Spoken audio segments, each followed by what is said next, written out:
Welcome back. It is the front page Saturday edition. It's the town hall edition. And we are focusing today on, I'm feeling sick. Now, what do I do if you or a loved one are not well?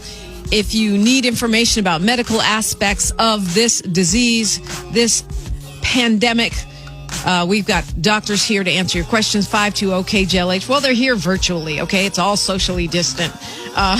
Dr. Maita Kuvhenguhwa from the MLK Community Medical Group is with us, and she is a specialist in infectious diseases.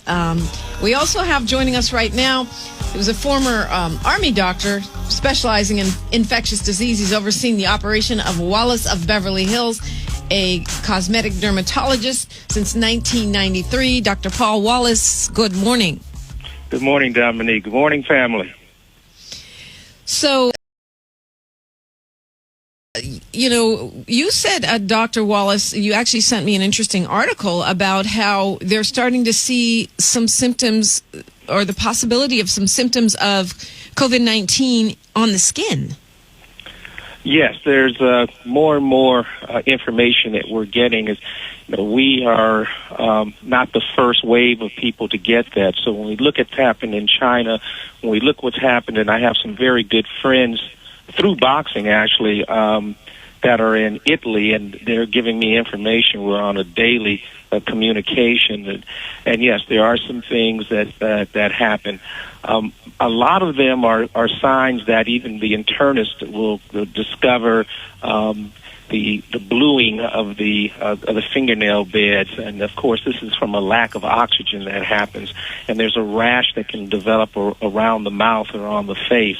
Not necessarily the first signs of what one might find, but it's one of those that we too, the skin is often thought to be the doorway to what's going on inside the body, and we're finding out more and more about it. Dr. Kuvhenguhwa, we've got a lot of calls, and I want to go to the phones. I want to ask you, though, how do we know, and I guess this is really for both of you, but, you know, we hear fever, headache, body aches, with, I guess, fever being the main indicator. At what point do I know that I need to go to the hospital? Because I think the scary thing about this is if you're not that sick, you might just get better and be fine. But then we hear about people just dying, and it seems like, you know, how do you know when you're at the point where you need to be worried about that? So some of the emergency warning signs that are being publicized by CDC and LA County Department of Public Health are symptoms that really would make anybody alarm. If you're having trouble breathing, if you are having, pain in your chest, persistent pain or pressure, if you're feeling confused, if it's hard to wake up, changes in color of the face, the lips, turning blue.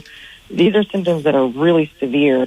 But what I like to tell my patients is that if you are finding it difficult to care for yourself and you can't function, that's the time to contact your doctor's office, or, if you're really in serious condition, then getting yourself to the emergency room. All right, let's go to Ken calling us from Los Angeles. Good morning, Ken. Thanks for your patience. Thank you. Hi, everyone. Just a couple of quick questions. Please take us off speakerphone. It doesn't sound good on the radio. I appreciate it. Oh, okay. Yeah, we need to hear you. Okay, is that better? Much better. Thank you. Okay. My question is, as far as care, when you look at Facebook, one, is this a mucus-based disease or a virus that attacks the respiratory system and then hardens up? Then, if that's the case, if it's mucus-based, will drinking hot tea and lemon or brandy and lemon, something that cuts the mucus along with breathing exercises, will that help? There are like 4 different zones as far as how we can breathe in our lungs that a lot of times we don't use. Got it, Ken. Let's have the doctors respond. Questions that a lot of people are asking, so good questions. Can you kind of take from what he said? Yeah. So the virus sheds from the mucous membranes, but, naturopathic remedies, like there's nothing about hot liquids or alcohol that will help clearance of this virus. It's really all about the body mounting an immune response and allowing it to clear the virus. And actually, the CDC is recommending avoiding drinking alcohol, as it may weaken your immune system. So the general things that you would do for self-care during an illness, getting plenty of rest, staying hydrated with non-alcoholic fluids, washing your hands, those are going to be the things that are going to help you. Well, okay, I want to ask you two things about the hot water. First of all, anytime I have a cold, I drink tons of hot tea, I drink hot soup. It does seem to help me feel better. But I think what people are saying and what I'm reading online and hearing some naturopaths say is that heat can kill those viral cells. So we don't have any evidence of that. And I agree that hot liquids do make people feel better. There's a lot that people can do in the way of symptomatic treatment that won't necessarily help someone clear the virus faster. And I guess that's the most important thing I want people to know is that it won't help.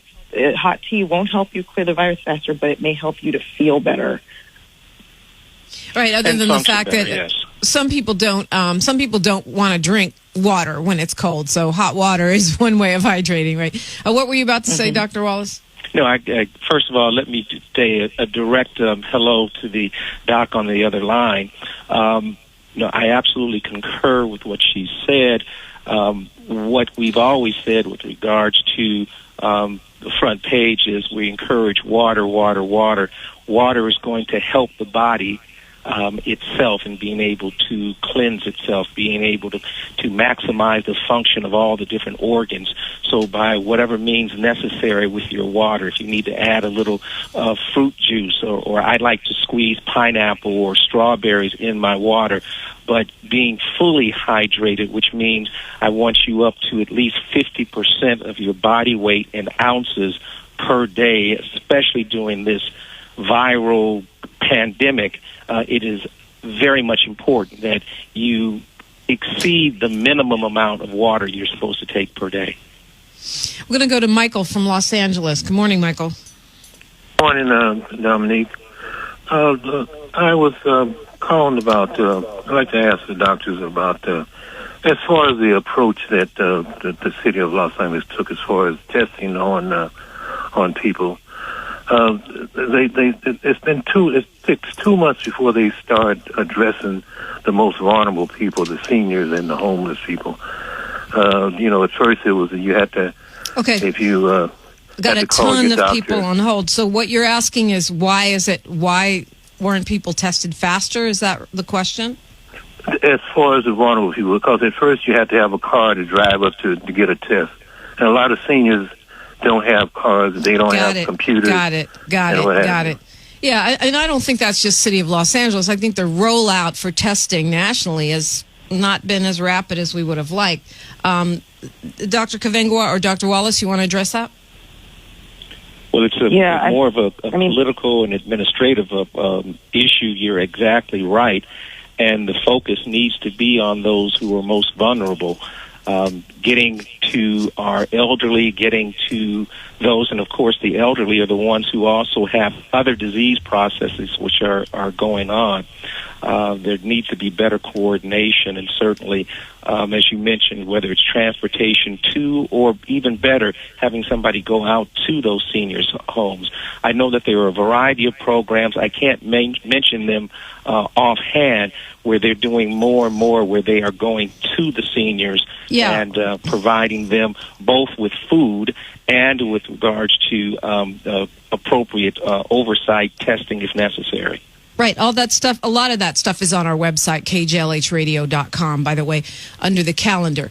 Dr. Kuvhenguhwa, you wanted to get in there? Yeah, I think the other balance of this is that we have a shortage of testing supplies worldwide. And so that's part of the reason why the rollout has been slow. I can't say much to the preparations, but what I can say is that the situation we have now is a shortage of swabs. And so the uptake on testing has been slower. At least we're getting to the point now where if you have symptoms, anyone in LA County can actually get a test. And so, that's a long way from where we were. But yeah, maybe we just weren't as prepared as a nation, as a county, as a city, as individuals as we should have been for a pandemic. Want to bring in another person. His name is Elimian White. He's marketing and advertising director of NTV Houston. He's a former record promoter. He's been in the entertainment business, working with all kinds of big stars for decades. And he is also a survivor of COVID-19. Elimian, thank you for joining us this morning. Thank you for having me, and good morning, Dr. Wallace and Dr. Kuvhenguhwa. I hope I said your name right, and thank you so much, Dominique, for sharing my testimony. So, Elimian, you and your wife were celebrating your 27th anniversary. You had a few people over, keeping within the guidelines at the time, which was gatherings of 10 and under, right? Yes. Yes. You didn't think you were sick. You just had some sniffles. And then now you ended up in the hospital, and now you call yourself patient zero. I think that I was patient zero at that anniversary for your friends. Yes, for your friends. Yeah, exactly. Because I was suffering chills, and I was having a fever, but I didn't recognize it, and I was in denial. I thought it would get better. But that night, my wife touched my back, and she said, "Oh, you're hot as heck." And so, but I think that because of the fact that, I was close to other people, we didn't touch, hug, and all that stuff, but, they were in my airspace. And this thing is airborne, and it's deadly. And I think a couple people caught it like that. So, but, I think I had it, a couple of days. So in other words, you guys were practicing social distancing at your anniversary party. It was less than 10 people. You said you were elbow bumping, but was it 3 or 4 people that ended up sick after this small gathering? 4 people. 4 people out of the under 10 that were there. So maybe out of 9 people, 4 were sick. And you ended up hospitalized for quite some time. I was hospitalized for 9 days. I had to be in quarantine for another 14 days. But my wife hadn't felt my back and said that, "Oh, you're hot as heck." And then she took my temperature, and it was over 102, 103 degrees. She started making preparations for me to go to the hospital. But, thank God she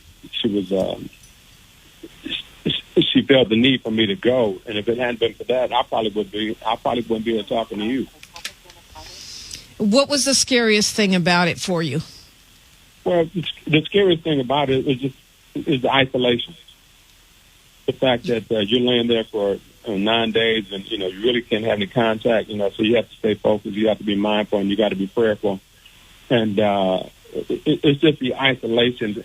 People come in with hazmat suits on, and that's your point of contact. Only thing you can see is the whites of their eyes. They're coming and going, because they're in fear of their own lives, that they don't want to catch it and take it back to their family. So one of my nurses, she had to, change her outfit like 13 times in one day, her PPE. So, but it's the isolation part is tough if you don't have a strong mindset. And just not knowing. I didn't expect to just go and get tested in the emergency room lobby and be in the hospital for 9 days. And I'm saying, what the heck is going on? Because it changed my world. You, and you're a healthy guy. I mean, you work out, you take good care of yourself. You, I'm sure, didn't expect to have COVID-19. No, nobody expected, but I work out about 4 to 5 times a week. I drink a lot of water, and thank God for that. I'm 66 years old, and thank God I take care of myself. I eat right and try to stay in shape. And I think that's what helped me get through it. So the doctor said if we had to wait one more day, we might be having a different conversation. Wow, that's crazy. I think all that's important. Dr. Wallace and Dr. Kuvhenguhwa, do you have any reaction just listening to Elimian's story? Yeah, well, I think hearing it from the patient's perspective is really important. I've spent a lot of time talking with my own patients, and I think it's important to recognize that this is something that's super serious, and it's changing the way that medicine is practiced. Dr. Wallace? Well, I think that one of the important things is, as he mentioned, the fact that he was taking care of himself, drinking his water, having a fairly good diet. This is a very challenging time on discipline for each of us. Each of us have to practice that and really should be living at a healthier baseline now, perhaps, than we've ever lived. This is a time and an opportunity where you're going to see the effects right now. In many of the survivors, that was it, that their lifestyle, the things that they were doing, as was mentioned earlier, avoiding alcohol, anything that might bring your immune system down, it's time to drop it and do the right thing for your body. Let's go. Can I add something there? Yes, of course, Amelia. Okay, well, and you touched on the fact about not drinking alcohol and things like that. In those days in the hospital, I said, I got to live a pure lifestyle. So I had my wife, you can't have any contact with anybody. Nobody can come see you. So I said, honey, please bring me a bunch of orange juice, some good orange juice, natural orange juice, a lot of vitamin C. I haven't drank coffee in a month. And it was a question of, water, a lot of vitamin C. And then on top of that, my doctors, Dr. Joseph Gaff and Dr. Joseph Barone, they're two specialists. One is a pulmonary specialist and one is a specialist of infectious diseases.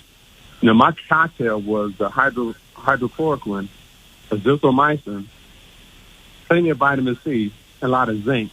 And, you can't get enough vitamin C, so I kept on drinking more and more vitamin C and water to help try to flush, the virus or the toxins or the disease out of my body. So I just wanted to add that. Let's go to Andrea calling us from Los Angeles. Good morning, Andrea. Hi, good morning. How are you? Good. Welcome. Welcome. I have two quick questions.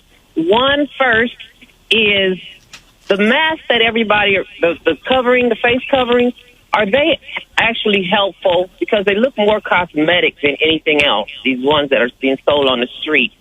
And my second question is, once someone is positive and they have overcome the virus, can they catch it again? Great questions. You want to take on the mask, Dr. Kuvhenguhwa? Yeah, go ahead. Yeah, sure. Sorry. So it's correct to say that the different types of materials that the masks are made out of will filter different amounts of virus. But just having a physical barrier in front of your nose and mouth is better than nothing and will prevent some virus from escaping. The other thing it does is stops people from touching their nose and mouth and contaminating those areas with viral particles from the environment. The other thing I want to say is that the N95 masks and the respirators that I've seen some civilians wearing, I highly recommend against that because they're really uncomfortable, difficult to breathe in, and you actually have to be fit tested for that to make sure that there are no leaks. So people sometimes get a false sense of security by, having a respirator mask or an N95, but you're actually doing yourself a disservice if you're wearing that and you're not a medical professional who's been fit tested. It's better to just wear a cloth mask that fits appropriately and doesn't restrict your breathing. And Dr. Wallace, what about, can we get it again? I'm reading contradictory things on that. And that's it. That it's still problematic. We can't say 100%. There's certainly people who seem to have had a very easy way through having contact and with it. So there are specific people that they are using for testing, looking at their antibodies and seeing if that can have some protective type of effect. Now, even when we do vaccines, there's a certain percentage of people who don't seem to respond to those, and there's people, the vast majority. When I was working on a malaria vaccine, we had to hit a threshold of 91% of the people to be immune to it. We weren't successful in that, and after 10 years of working, we got close. what we're looking at now, and almost as we're talking about, there may not be a cure, but what we want to do is to minimize what the severity of the disease might be. And that was it. I'm sort of dodging the question because I don't have an answer to tell the listeners yes or no, but do not take it for granted because you've had it that you don't need to do all the other security things. Up against the clock right here, Emilian. I know you understand that coming from where you come from. But real quick, Dr. Joseph Barone, who was my doctor, he said that absolutely you can possibly get it again because there's so many different strains of this virus. The fact that they don't know, and so we're still in the testing stage, and still until we come up with a vaccine, we just don't know. So you got to be vigilant. And okay, I do have to go to break right here, but I don't want to. I know Dr. Kuvhenguhwa has to go, and I don't want to let you go without asking about herd immunity because we're reading about this that maybe some in California had some herd immunity because this has been here longer than they think it had, maybe since November. And and Emilian, you bring up the vaccinations, and that's part of vaccination and testing is part of what we need to be able to get things back open. Mm-hmm. Exactly.